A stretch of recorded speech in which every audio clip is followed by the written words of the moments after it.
കാർഷിക വാർത്തകൾ. റബ്ബർ ക്ഷാമം രൂക്ഷമായേക്കുമെന്ന് സൂചന.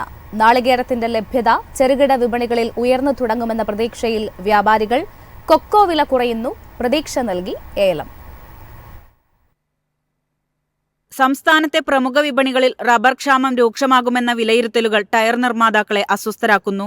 ജനുവരിയിലെ പകൽ താപനില പതിവിൽ നിന്നും വ്യത്യസ്തമായി ഇന്നും നാളെയും 3 ഡിഗ്രി സെൽഷ്യസ് വരെ ഉയരുമെന്ന കാലാവസ്ഥാ വിഭാഗത്തിന്റെ പ്രവചനങ്ങൾ വ്യവസായികളിൽ ആശങ്ക ജനിപ്പിച്ചു. പല ഭാഗങ്ങളിലും കർഷകർ റബ്ബർ വെട്ട് ഒന്നിടവിട്ട ദിവസങ്ങളിലാക്കി. ചൂട് കനത്തതോടെ മരങ്ങളിൽ നിന്നുള്ള പാൽ ലഭ്യത കുറയുന്നത് കണക്കിലെടുത്താൽ അടുത്ത മാസം റബ്ബർ ടാപ്പിംഗ് പൂർണ്ണമായി സ്തംഭിക്കാനുള്ള സാധ്യതകളും കാർഷിക മേഖല മുന്നിൽ കാണുന്നു. കർഷകരെയും സ്റ്റോക്കിസ്റ്റുകളെയും വിപണിയിലേക്ക് ആകർഷിക്കാൻ ടയർ കമ്പനികൾ ഇന്ന് 4ാം ഗ്രേഡ് റബ്ബർ വില 18,900 രൂപയിൽ നിന്നും 19,000 രൂപയാക്കി. ഒരു മുൻനിര കമ്പനി 19,100 രൂപ വരെ വാഗ്ദാനം ചെയ്തുവെന്ന് വിപണി വൃത്തങ്ങൾ അറിയിച്ചു. ഏഷ്യൻ റബ്ബർ മാർക്കറ്റുകളിൽ ഇന്ന് നിരക്ക് ചെറിയ തോതിൽ ഉയർന്നു. ബാങ്കോങ്ങിൽ ഷീറ്റ് വില 21,000 രൂപയായി. ജപ്പാൻ ഒസാക്ക എക്സ്ചേഞ്ചിലും റബ്ബർ നേട്ടത്തിൽ വ്യാപാരം നടന്നു. കേരളത്തിൽ നാളികേരോൽപ്പന്നങ്ങളുടെ വിലയിൽ മാറ്റമില്ലെങ്കിലും തമിഴ്നാട് വിപണിയിൽ ചെറിയ തോതിലുള്ള തിരുത്തലിനുള്ള സൂചനകൾ കണ്ടുതുടങ്ങി. ശബരിമല മണ്ഡലകാലം അവസാനിച്ചതിനാൽ നാളികേരത്തിന്റെ ലഭ്യത ചെറുകിട വിപണികളിൽ ഉയർന്നു തുടങ്ങുമെന്നാണ് കൊപ്രയാട്ട് വ്യവസായികളുടെ വിലയിരുത്തൽ. തന്ത്രപരമായി രംഗത്തു നിന്നും അകന്ന വിപണിയെ തളർത്താനുള്ള അണിയറ നീക്കങ്ങൾ നടത്താനും ഇടയുണ്ട്. ഏലക്ക ലേല കേന്ദ്രങ്ങളിൽ ലഭ്യത ഉയർന്നതോടെ ആഭ്യന്തര വ്യാപാരികളും കയറ്റുമതി സമൂഹവും പരമാവധി ചരക്ക് സംഭരിക്കുകയാണ്. ശരാശരി ഇനങ്ങൾ കിലോ 3,012 രൂപയിലും മികച്ച ഇനങ്ങൾ 3,216 രൂപയിലും ഇന്ന് കൈമാറ്റം നടന്നു. മൊത്തം 60,267 കിലോ ഏലക്കയുടെ ലേലം നടന്നു. കൊക്കോ വിലയിൽ കുറവ് കണ്ടു തുടങ്ങി. ഏതാണ്ട് ഒരു മാസമായി കിലോ 740നും 760 രൂപയിലും വിപണനം നടന്ന കൊക്കോ വിലയിൽ കുറവ് അനുഭവപ്പെട്ടു. വിപണിയുടെ ചലനങ്ങൾ വിലയിരുത്തിയാൽ താൽക്കാലികമായി നിരക്ക് അല്പം കുറയാം. അന്താരാഷ്ട്ര മാർക്കറ്റിൽ കൊക്കോ വില ഉയർന്നാണ് ഇടപാടുകൾ നടക്കുന്നത്. News desk MyFin TV. കയറ്റുമതി നിരോധനം ഉണ്ടായിട്ടും 2024ലും ലോക അരി വിപണിയിൽ ഇന്ത്യ മുൻനിരയിൽ തന്നെയെന്ന് റിപ്പോർട്ട്. ബസുമതി അരി കയറ്റുമതിയിലുണ്ടായ വർധനയാണ് നേട്ടത്തിന് കാരണം.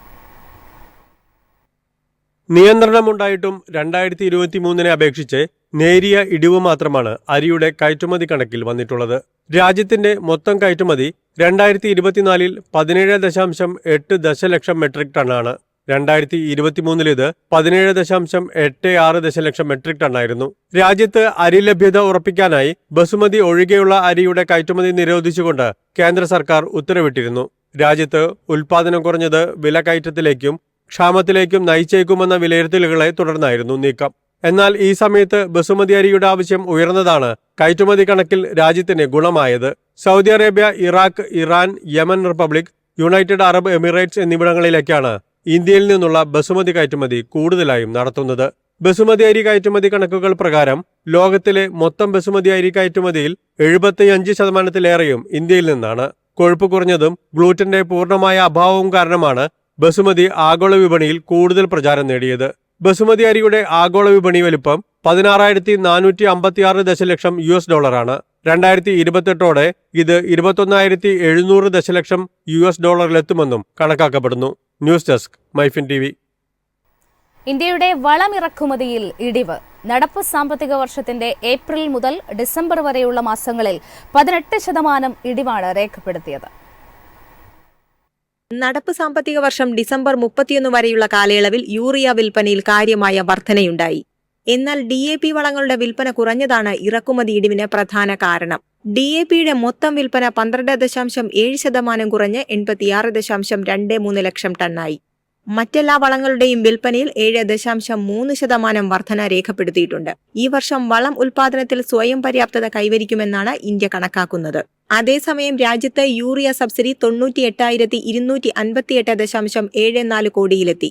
പൊട്ടാഷിന്റെയും ഫോസ്ഫറസിന്റെയും സബ്സിഡി 40,990.67 കോടിയിലെത്തി. ഇത് ബജറ്റിൽ അനുവദിച്ച 1,64,000 കോടിയുടെ 84.9%. ഈ സാമ്പത്തിക വർഷം DAPയിലെ സബ്സിഡി 2 തവണയാണ് വർദ്ധിപ്പിച്ചത്. റാബി സീസണിലെ പ്രധാന കാലയളവായ ഒക്ടോബർ ഡിസംബർ മാസങ്ങളിൽ വളങ്ങളുടെ വിൽപ്പനയിൽ 21% വർധനയുണ്ടായി. കൂടാതെ യൂറിയ, DAP, പൊട്ടാഷ്, കോംപ്ലക്സ് വളങ്ങൾ എന്നീ പ്രധാന വിഭാഗങ്ങൾ ഉയർന്ന ഉപഭോഗം റിപ്പോർട്ട് ചെയ്തു. News desk MyFin TV. കാർഷിക മാലിന്യ പ്രശ്നത്തിൽ വിജയഗാഥ കുറിച്ച് ബീഹാർ. കാർഷിക മാലിന്യങ്ങൾ ഫലപ്രദമായി ഉപയോഗപ്പെടുത്തി കൂൺ വ്യവസായത്തിൽ ബീഹാർ രാജ്യത്ത് 1ാം സ്ഥാനത്തെത്തി. ഉത്തരേന്ത്യൻ സംസ്ഥാനങ്ങളിലെ പ്രധാന പ്രശ്നമാണ് കാർഷിക മാലിന്യങ്ങൾ കത്തിക്കൽ. ഇതിനൊരു പരിഹാരമായാണ് ബീഹാർ കൃഷി വകുപ്പ് കൂൺ കൃഷി വ്യാപിപ്പിക്കാനുള്ള നീക്കം നടത്തിയത്. വൈക്കോലിൽ നിന്നും നിർമ്മിച്ച കമ്പോസ്റ്റ് ഉപയോഗിച്ച് പ്ലാസ്റ്റിക് പാക്കറ്റുകളിൽ കൂൺ വളർത്തുകയാണ് ഇവിടെ കർഷകർ. ഇതിലൂടെ വർഷം മുഴുവൻ കൂൺ വളർത്താനാകും. പ്രതിദിനം 200 മുതൽ 300 കിലോഗ്രാം വരെ വിളവെടുക്കാൻ കർഷകർക്കാകുന്നുണ്ട്. നാഷണൽ ഹോർട്ടികൾച്ചർ ബോർഡിന്റെ ഏറ്റവും പുതിയ ഡാറ്റ അനുസരിച്ച് കൂൺ ഉൽപാദനത്തിൽ മുൻനിര സംസ്ഥാനമായി ബീഹാർ ഉയർന്നുവന്നു. 2022-23 സാമ്പത്തിക വർഷത്തിൽ 35,000 മെട്രിക് ടൺ ഉൽപ്പാദിപ്പിക്കുന്നുണ്ട്.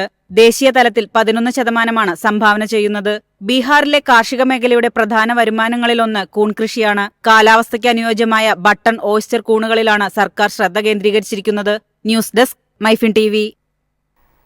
ഉത്തരേന്ത്യയിലെ താപനില ഉയരുന്നത് റാബി വിളകളെ ബാധിച്ചേക്കില്ല. കാലാവസ്ഥാ വ്യതിയാനം വിളകളെ പ്രതികൂലമായി ബാധിക്കുന്നത് സംബന്ധിച്ച് ജാഗ്രത പുലർത്തുന്നതായി കേന്ദ്ര കൃഷി മന്ത്രാലയം വ്യക്തമാക്കി.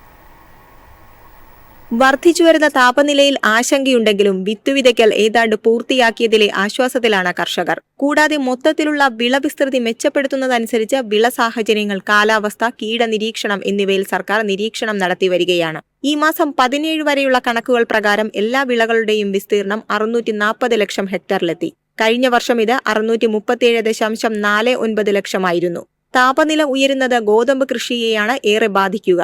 കാർഷിക പ്രശ്നങ്ങളിൽ കൃഷി മന്ത്രാലയം ആഴ്ചതോറും കർഷകരുമായി കൂടിക്കാഴ്ച നടത്തണമെന്ന് കേന്ദ്ര കൃഷി മന്ത്രി ശിവരാജ് സിംഗ് ചൌഹാൻ നിർദ്ദേശിച്ചിട്ടുണ്ട്. അടിസ്ഥാന തലത്തിലുള്ള പ്രശ്നങ്ങൾ പരിഹരിക്കുന്നതിന് കർഷകരുടെ പങ്കാളിത്തം ആവശ്യമാണെന്നും മന്ത്രി വ്യക്തമാക്കി. News desk MyFin TV. കമ്പോള നിലവാരം.